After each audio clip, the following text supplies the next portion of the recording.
all of you, and oh, got that. And just happy to see all of these faces here. This is fantastic. I wanted to say before I get started here, you just saw I popped out the chat because what I'd like is if you have questions, feel free to put them in the chat, or I'm also good with just, if you want to raise your hand or if you want to just call out, hey, I got a question. I'm good with all of that. Happy just to hear from you. I would love for you all to participate. I want to hear your questions. And so we're going to be talking today a lot about gathering the voice of the customer and how important this work is. A lot of times we tend to skip over this in a way, or we think we already have done this, but we haven't done it in the kind of in the constructed way that we want to. And so we may think like, oh, I know what my customers want. I've talked to them lots. Like I 100% know what they want. But if we haven't actually asked and we just think we know, we need to stop and go back and do the work of asking our customers what they want. And we'll be talking about a few ways to do that here today. So the customer, so who is, when we say the customer, what are we talking about? What does that mean? And it's the downstream recipient of a process output. So for today, for me teaching this and talking to all of you lovely people, you are all my customer. So you are all my customer. You are Talia and Teresa's customers in the COP. And so when they ask you what you want to hear more about, they're trying to gather that voice of the customer.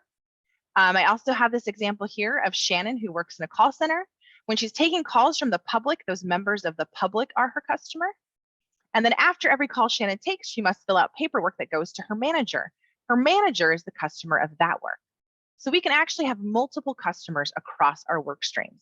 And it's important to note that as well, and to kind of really think through, when I'm doing this work, who then receives the output, because those are the people we need to hear from. And so what are we looking for when we're talking to our customer?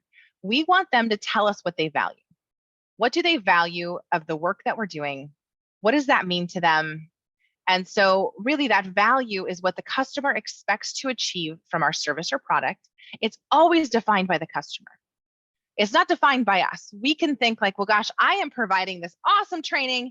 I think it's super valuable. But if all of you say, that sucked, that wasn't at all what I was looking for, well, then I didn't hit the mark, because you all tell us what value is. I don't get to tell you what I think value is. You tell me as my customer. And so this can be tough sometimes, because we can think like, well, we're providing a great service. But if it's not what our customers are looking for, it doesn't really matter. We have to really listen to what they value and what they're looking for and be able to provide that. So when we think about Shannon from the slide before, let's say, they did a survey of the callers that are calling in, of the public, and they said, we really value having our calls resolved the first time we call in, that first call resolution. So that would be something we would want to keep in mind when we're talking with that customer. And then if she talks to her manager and her manager says, wow, I love these reports, you're doing a great job. I love that they're on time. I love that there are no spelling errors, that they're just ready to be filed right when I get it. Well, there we just learned what that customer values. So it's important to listen to these different pieces to what our customers are valuing and what they're looking for. So important to know our customer, and there are some some questions in process improvement and innovation that we need to make sure we're answering before we start a process improvement project.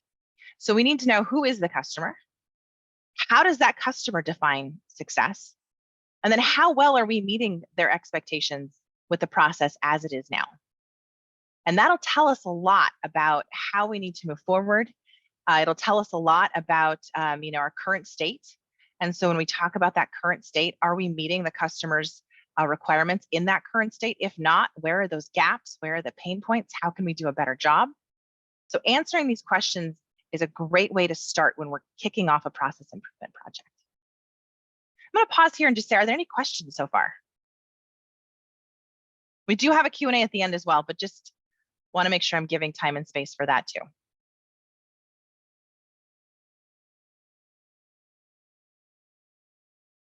Okay, and you'll hear me pause for like an awkward amount of time, because I know sometimes it can take a minute to get off mute. So we will continue on here.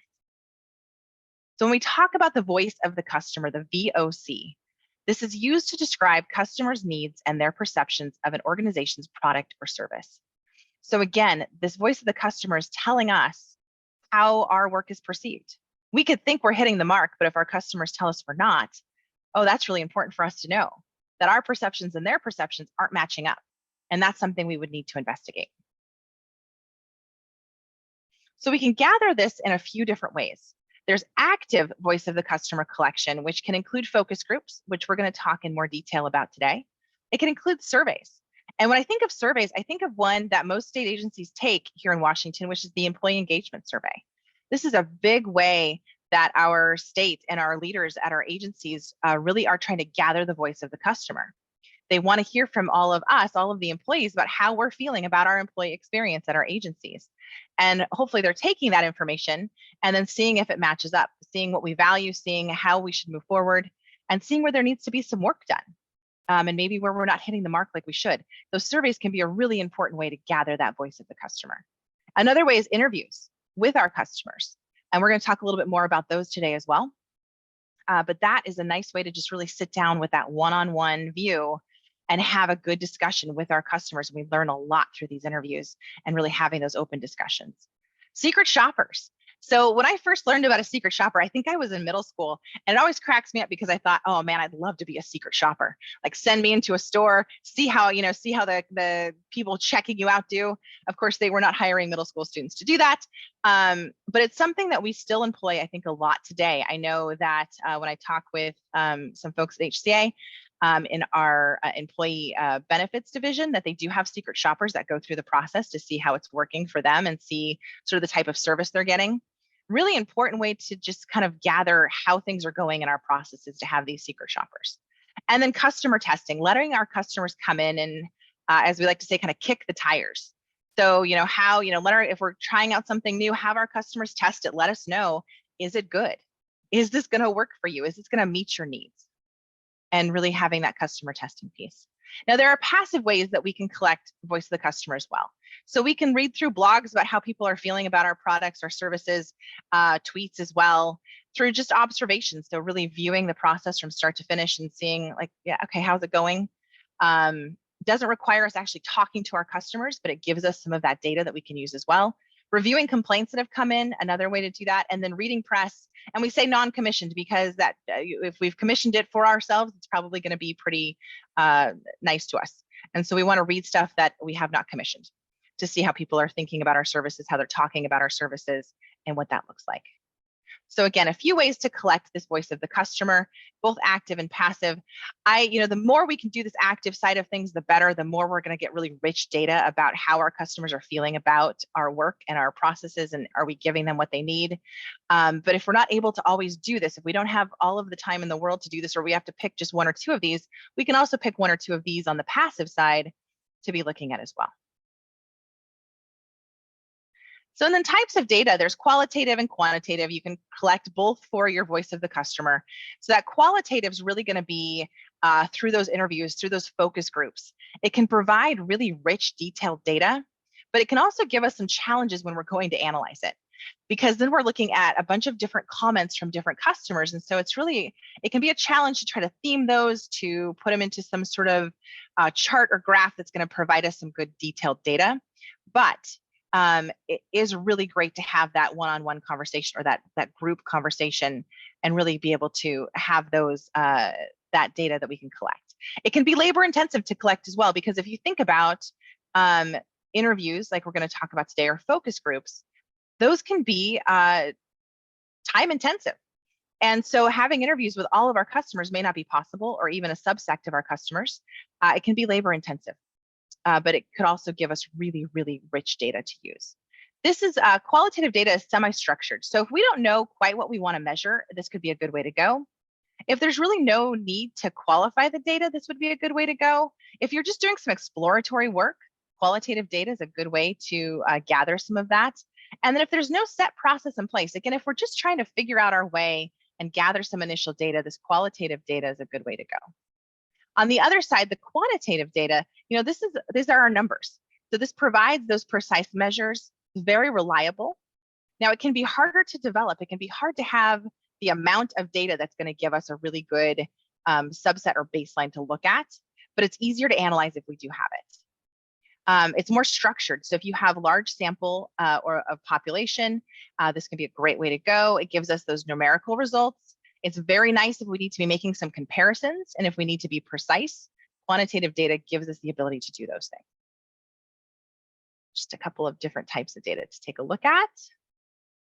So listen to your customer. I love this graphic. A lot of you who have taken our green belt have seen this graphic. A lot of others you probably have as well, but it's so important, and this is why. So when we look at this, so this is what marketing suggested. So they suggested this cool 3-seated tire swing thing, or just a tree swing thing. What management approved, they said, well, we can't do 3 tiers, but we can do 1 with 3 strings. Great, okay, management approved that. And then engineering was like, well, I don't think we could really get it to hang from the branch, so what if it just laid on the ground? And then this was what was manufactured. They were like, hey, look at this. What if we could hang it from this branch and just have the seat right there? This was actually what was installed, because it was like, wow, how cool would it be if we could actually like cut the tree and then prop it up? That would be really, really neat. But guess what our customer wanted? They just wanted a tire swing. So we took their requirement and we said, we can make this better. And it went through all of these different iterations. And what was finally installed was not at all what our customer was looking for. And this can happen very, very easily, because we think, oh, we have an inkling of what our customer would like. Well, let's take it and run with it. And we can make it so much cooler if they just let us. And sometimes, though, they don't want something so much cooler. They want what they asked for. And so keeping that in mind, that when we gather this voice of the customer, when we're listening to our customers, it's not only important to listen to them, but then to take their ideas forward and not say, well, yes, we can do that, but we can even do it better. And let's talk about how, when really all they want was that tire swing. So just something to keep in mind. Yeah, I love this visual, because it just really shows what can happen. And nobody has bad intentions. We all have the best of intentions. We all think like we're going to provide this really cool thing. But if it's not what our customer asked for, we're still going to miss the mark, no matter how cool it is that we've provided it. Any questions about this so far?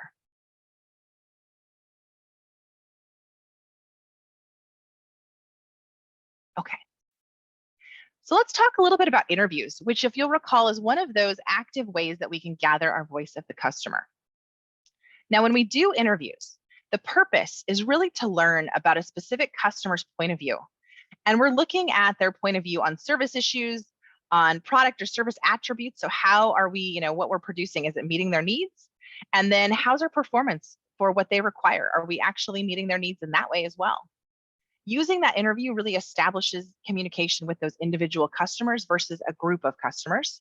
It lets us get to know a customer on a one-on-one. Sometimes you can have a couple of customers, maybe 2. I wouldn't do many more than 2 if you're interviewing, because you really want to have that great dialogue between you and one other person, maybe 2 other people. But it allows for flexibility, because you can really, when a customer says something, you have the flexibility then to dig in a little deeper to what they've said and ask some additional follow-up questions, and really just have that great one-on-one interaction without a lot of other folks chiming in, without a lot of other distractions. You get to have that really nice one-on-one. And customers then feel very listened to if we're able to do this well. And that's what we're looking for. It can be time intensive depending on how many customers we have. If you've got 600 customers, you probably aren't going to be able to interview all of them. But if you could do a subset, or take just a few of those 600 and really, try to take a few out of each group, or whatever that looks like, to really get that flavor of what our customers are looking for. But a great way to go if you are looking for that very in-depth conversation with the customer. So when would we use interviews?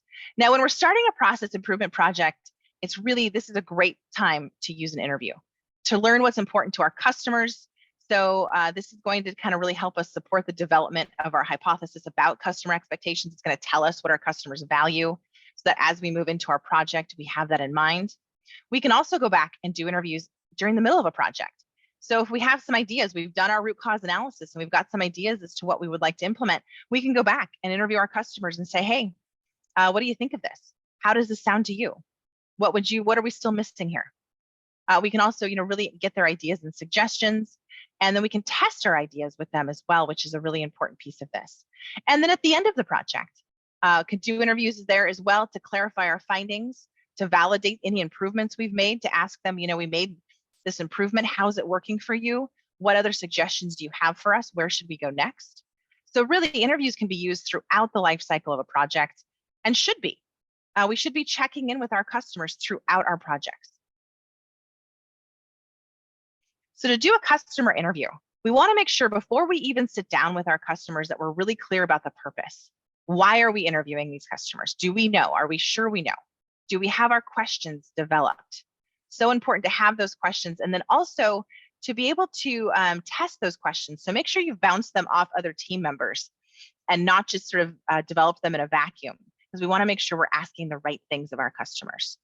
And then decide on, do we want to do face-to-face interviews? Do we want to do over the phone? Do we want to do it over a Teams or a Zoom?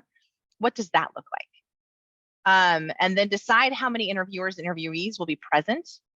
There could be times where you would want maybe you and another project team member interviewing to make sure you're capturing everything that that person, your customer, is saying. Those practice interviews, again, very important to kind of run through that script, those questions, the process, so that you're clear when you walk into the room exactly how you want it to go, and you've practiced it so it feels a little more natural as you're going through it. Contact those customers and arrange the interviews and conduct the interviews, and then transcribe your notes and continue with data analysis. This is where we would take those notes and really start to theme and figure out, okay, where have our customers been saying the same things? What are they looking for? Start to theme out those notes that we have. I see I have a question here in the chat from Tam. Hi, Tam. When listening to our customer, how often would you be checking in throughout the process development so we don't lose our customer expectations and results? So it's always nice to check in. I feel like, we talked about here in the slide, beginning, middle, and end. And so throughout, and I know it kind of depends. So at the beginning, of course, we want to check in to see what our customers' expectations are. And then as we start to move through our project, anytime we need to clarify our points or anytime that we have a question for our customers, take it back to the customers. Ask your customers, is it okay if we come back to you? And make sure that we do throughout the life cycle, because the middle of the project, we may have some things we want them to answer so we can move forward. And then again at the end. So it really depends on the project, but we would want to make sure that we're, like you said here, Tam, we don't lose their expectations. So if in the middle, we're like, hey, I think we know what we want to implement. Well, let's go back and ask our customers, did we hit the mark with what we want to implement? Is this what you were looking for? And it seems so simple, right? But this is stuff that we don't often do because it feels like it slows us down a little bit. But really, what it does is it makes sure that we're implementing the right thing. And so it's so important to really take the time to do this. Tam, did I answer your question okay?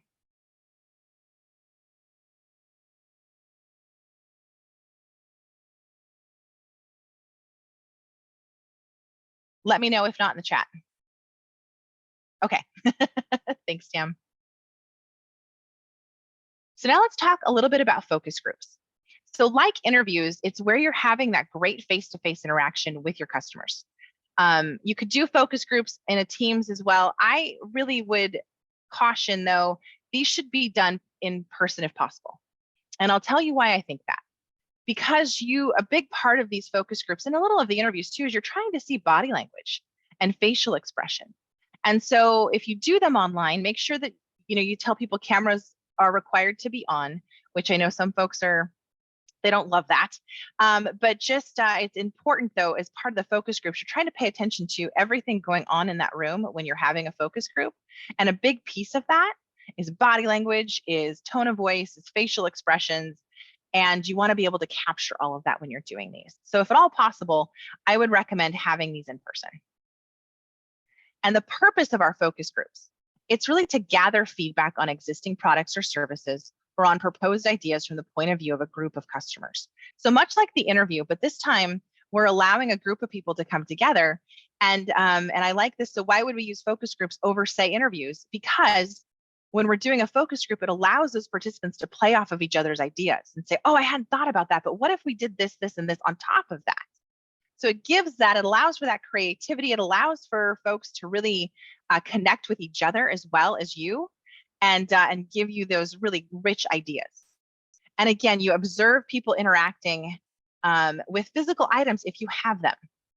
So if it's a product that we're putting out and we want people to get that kind of kick the tires experience, you can put that product in front of people and have them play around with it and see what they think, see how they are reacting to it. Same with if we have marketing materials or whatever it may be, we can put that in front of people and let them interact with it and see how they interact with it, see how it goes. And you can't really get that from surveys. You can't get that same kind of level of interaction when you do a survey. And so that's why we would use focus groups. They're really great for that. Yeah, Angie said, can also get some positive peer pressure for those who are more adverse to change. Yes. Yes, great, Angie. Yeah, it's great to bring people together too, because they see, oh, well, it looks like everybody's kind of on board with this. Maybe I should listen to why. That's what we're hoping for anyway. So when do we use focus groups? We can use them as pre-work for a survey. So you can do your focus groups to really kind of nail down how people are feeling about things and to drill down on some questions you would ask in a survey to a larger group. And then you can also ID topics of critical customer interest. So really looking for, what do our customers value? What are they interested in hearing more about? And it gives you a lot of really rich information around that. We can also use it to test concepts and get feedback. So if we have ideas that we want to test to improve, like we're thinking of doing this, let's bring it forward to the focus group and see what they think and really get their perception and their feedback on it. And then at the end here is follow-up to customer interviews. So if you have interviews with customers, you could then bring them together in a focus group to verify lessons or information learned and just really kind of make sure that you're clear on what they would like to see moving forward. So a few different ways to use focus groups as well. And again, it would depend on your project when you would use these, beginning, middle, or end, because they could be useful at any point during the course of your project. Same as the interviews, what I talked about a little earlier. So when we're conducting focus groups, we want to make sure we're identifying the number and target size of the focus groups. They really shouldn't be any bigger than about 13 participants per group. Because remember, you're going to be taking notes on what they're saying. And if you get more than 13, that's going to be really difficult. And then we want to make sure we're identifying participants. We want a mix of representatives of different customer segments. We want a really nice mix of folks in these groups. Then we develop questions. Again, make sure you're testing those questions with your project team because we want to make sure they're going to give us the data that we're looking for. We then conduct the focus groups. If you can hire outside help if needed. I know I work on the planning and performance team, and we do conduct focus groups for folks across the agency if they're interested in that. And then we transcribe those customer comments after the focus group and then select appropriate follow-up actions. So we can create an affinity diagram to find themes. We can use those customer statements to develop product and service requirement statements. And so really be able to dig into that as well and really kind of figure out, okay, now that we have all of this data, what are we going to do with it? Because we don't want to ask our customers these very valuable questions and then just stick it in a drawer and never do anything with it. It's not going to make our customers very happy if they see that we've done that. So I want to tell you about a time I used focus groups. I used focus groups and Talia was involved. She was on my project team. And we did some focus groups for when I was getting my black belt through the University of Washington. And so it was all the way back in 2018. And my project was about expanding continuous improvement culture throughout the healthcare authority. So before moving forward with my project, so I did these at the beginning of my project. I wanted to know how folks at HCA viewed continuous improvement, if and how they were currently using continuous improvement, and then what kinds of training/communications they would like about continuous improvement. So I had some very distinct things I wanted to know, and I felt like I really needed to pull a group together from the agency to help me answer these questions before we could really think about, okay, what do we want to implement? So I worked with my project team and we identified staff within HCA that had attended some of our Lean Six Sigma trainings or that had come to our monthly Lean meetings that we have over there. We do something similar to this where we meet once a month. And so we took some folks from that. We developed 4 questions, so just 4 questions, because we didn't want to take any more than an hour. And we wanted to make sure that we had time in that hour to have a really rich discussion around each of those 4 questions. We also made sure that we had each division within HCA represented. We wanted to hear from somebody from every division. So all told, we selected 15 staff members to take part. That was part 1. In part 2, we worked to group them into one group of 7 and one group of 8. Now, this was difficult because we wanted to make sure, we knew most of the folks that were in our focus group, but we wanted to make sure that we didn't have too many introverts in one group or too many extroverts in one group. We wanted a nice mix to really get a good discussion going. We also wanted to make sure if we knew this person probably won't talk a whole lot if they're in a group with people who do talk a whole lot. So we really had to think through the personalities that we were going to have in these focus groups and how to pair them up with the right group to really generate good conversation. So we then scheduled 1 hour with each focus group, and we assigned roles amongst our project team. So I was assigned the role to facilitate the focus groups. And then I had 2 others on my project team who were solely there just to take notes. One of the things we played around with this was, should we record these? Because that would make note taking a lot easier. We wouldn't be so stressed trying to capture everything that's being said. We actually broached the topic with our first focus group, and we heard a resounding no thank you. They were not interested in being recorded. They felt as though it would really stymie how honest they were about the questions that we were asking. And so something to keep in mind, because in our head, we didn't think, we just thought, oh, why would they mind? We're just using it to take notes. It was a big no. And so if you're thinking of doing something like that with these, I would ask the group before you hit record, because it will, for some people, it will clam them up. And that's not at all what we're looking for when we're doing this. And so we did not record. And we had those 2 people just furiously taking notes about everything that was being said. And in order to make people feel even more comfortable, we also said, okay, we will not be assigning names to any of these comments, so that your comments truly are going to be anonymous once you leave this room, because we wanted people to feel comfortable with the feedback they were giving us. So we kicked off each session by doing introductions and ground rules. The ground rules were so important because we wanted to establish that this was a safe space where we wanted to open an honest dialogue and conversation. So having those ground rules in place helped with that. We then did a quick introduction to the project to kind of orient them to, why are you here? What are we looking for? What are we looking to do with the project, and the questions that we were going to be asking. We then asked each of the 4 questions, and we allowed the group the time and space to answer. And then as the facilitator, this was really, really difficult. My role wasn't to fill the silence, but to gently encourage participation. And that's really hard for me. I don't like silence. And so when people were quiet, it was tough to then just sit there and let them be quiet and because people think differently, obviously, and it takes some people a little bit longer to formulate their thoughts. And so really allowing that space for people to do that, and just gently encouraging that participation through, every couple of minutes or so, just saying I just want to test the waters. What are your initial thoughts? And then allowing people to really think through what those thoughts are and then give us their thoughts. And what I found is by doing that, once the conversation got going, it was hard to get them to then stop talking. And so it was allowing that space to get their brains working in that way that they can really formulate the thoughts that they want to share and how they want to share those thoughts, and then the space and time to do so. So that can be a difficult part of these, is allowing that space and time. But then part 4, so the groups answered all 4 questions while we took notes. And then we wrapped up the groups and thanked everyone for their time. From there, we took that raw data, our notes, and we themed them. And the themes that emerged, they also gave us our customer requirements.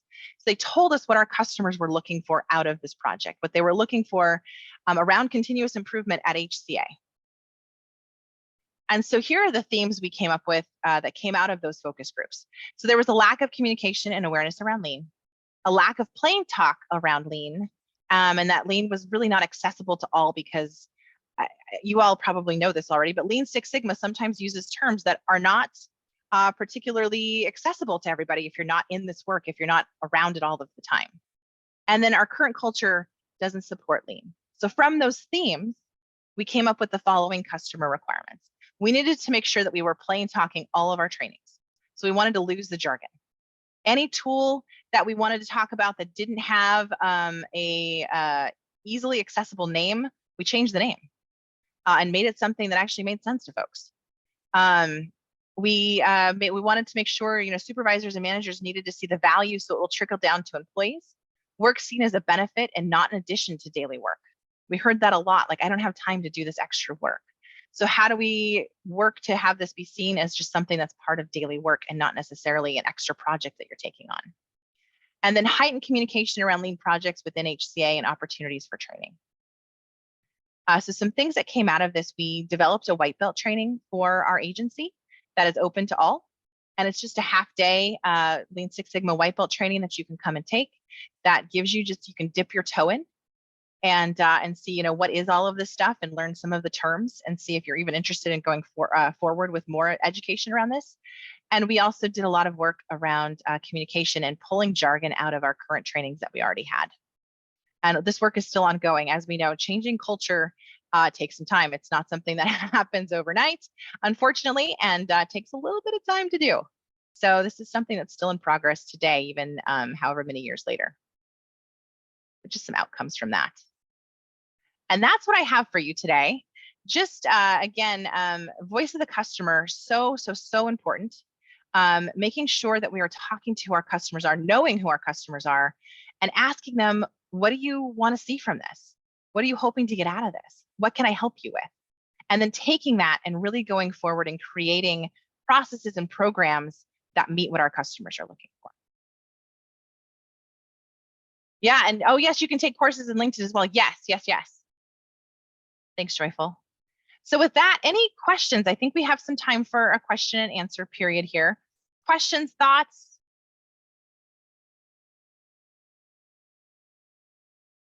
Oh, thanks, Bonnie. Yeah, culture change is slow, and we have to be persistent because it's just, unfortunately, it does not happen as fast as we want. Stephen, go ahead.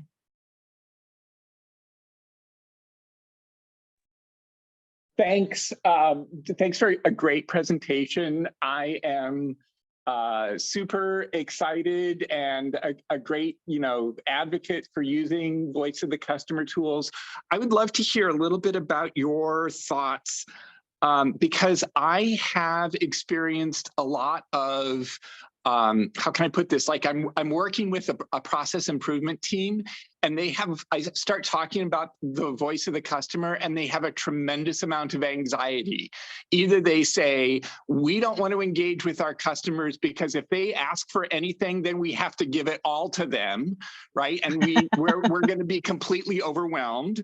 Or they say, well, the voice of the customer is completely irrelevant because we have, legal requirements or regulatory requirements, and they just have to take what we're going to give them. And so it's kind of pointless and a waste of time. So I would love to hear how you deal with either of those kinds of anxiety of like, we just don't want to ask. Yeah, and there's a lot, and that's a great question, Stephen, because there's a lot of that happens, right? It's, are we going to open up Pandora's box by asking our customers what they would like? And that could lead to a lot of work. But that's why when we develop questions that we're asking, we can develop questions that are going to ask and really not open up the whole world. So we don't want to just ask, well, what do you want from us? But really very specific things.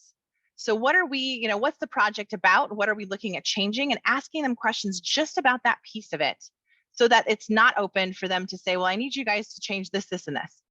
And then being very clear if there are, regs and whacks, which we all have to work within, working in state government, that there are these things that we can't change, that are, maybe not of value to our customer, but they're still required for us to do.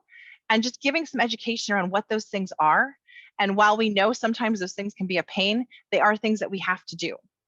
But yeah, there is some anxiety sometimes about, oh, what are we going to hear? Is this going to just open a can of worms? And that's why the more specific we are with those questions that we're asking and keeping it really to just those pieces of the project that we want to know more about, it doesn't open it up for our customers to say, ask for the entire world, because we're not able to give the entire world. So we want to be, that's where you're really testing those questions and thinking through what you want to ask and what you're hoping to get back is so important. Does that help, Stephen? Love it. Thanks. Yeah, thank you. I see here we've got Angie said, yeah, managing expectations and requirements. I sometimes hear that as well. Yep. Bonnie, what are your thoughts on untangling the culture of prioritizing internal customers? Yeah, who are more like the process recipients over the true customer, the population that receives our services. Yeah, and it's important to note, there's both, right, Bonnie? And so we've got both those internal customers and external customers, and it's important to hear from both. So depending on what our output is, depending on who's receiving it. So if it's a report that my manager gets, I need to make sure that, yes, that's an internal customer, but I need to make sure that they are, I'm giving them what they need. But we do also want to make sure we're not forgetting about those end users, right? Those, we may not all directly touch our end user customers. We may not all be working with the public on a day-to-day basis, but our work downstream affects them. And so being able to make sure that we're hearing from them as well, and making sure the programs that we're working with. So working on a process improvement team, we are generally working internal customers only, but we want to make sure that our internal customers are focused on their customers, and they're focused on their customers. And so really sharing this and making sure, like, okay, you're our customers as a process improvement team, you're our internal customers, but are you talking to your customers to ensure that you're listening to what they need? And just making sure this trickles down and that everybody's knows who their customers are and is listening to them. Because yes, it can get very easy to just say, well, I'm just going to focus on the folks in my agency that I work with, and hope that it's going to trickle down, but I'm not really I don't want to ask the question, but we need to make sure we're asking those questions. Yeah, thanks, Bonnie. All right, I'm scrolling down here, make sure I don't want to miss anybody here. Oliver, how have you approached social identity affinity groups in order to hear the voice of the customer from groups not historically represented in state government, optional by request, et cetera? Yeah, this is something that is being looked at more and more, making sure that we're really capturing as many voices across that we can, and not just the ones that are easiest for us to capture, which I think a lot of times we fall back on. And I don't necessarily think it's by any sort of ill intent. It's because, well, I talk to Teresa and Talia every day. So I'm gonna ask Teresa and Talia because I know, they're the easiest ones for me to contact. But I think there's been more of a focus on, okay, that's great. And I do still want to hear from Teresa and Talia, but now how do I go further out of that reach and really start to reach some of those folks that we haven't talked to? Or maybe even some of those folks that we're a little bit more afraid to hear from because we know they might not be super happy with our services, so we ignore them as well. Those are the people we really need to be going out to and making sure that we're talking to. And those folks are the scariest because we don't know, because we haven't been talking to them. They're probably going to be a little upset to start. But those are the really important ones to gather and to make sure that we do. But yeah, and the way we do this, most of this is optional and by request. So we ask, but it's optional for them to take part. But it's important that we ask. Thanks, Oliver. And then Teresa had a great point here in the chat. And do you mind if I read it, Teresa? Oh, yes, please do. So when I think about accessibility of lean, I also think that sometimes it's not often available in certain parts of agencies or certain individuals, depending on their job role and or supervisor support. Do you run into this at all during your project? And if so, how are you able to address this or move the needle in the direction where all can participate if interested? Yeah, and this is something that we have just been looking at as well, where we work with the same groups again and again a lot of times. And so how do we make sure that it's not just the same folks that are on the project teams every single time, and making sure that new folks are getting to participate in process improvement projects, because we want to hear their voice as well. And so it's been something that we've been asking as we go out to start to work with groups, like, okay, we know, we love Mary, and Mary's been on a lot of project teams, but should we be reaching out? Should we be talking to somebody else as well? And just asking the question and making sure that we're getting a good group of folks and not the same folks every single time. And I like to hear Diana said, we use mutually agreed upon customer expectations. We take the feedback and see what we can agree to. We're clear about that up front. And we find our customers understand our regulations. They do not really expect everything, even with open questions. Yeah, Diana, that's great. Let's see here. Terry said, the thing I find very important is making sure who we invite to the table is also equitable. Yes.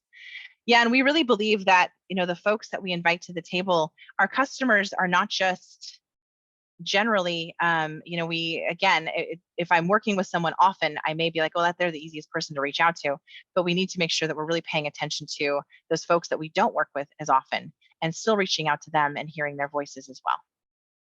Yeah, we do love Mary. I know, I love Mary too. Other questions or thoughts? These are great.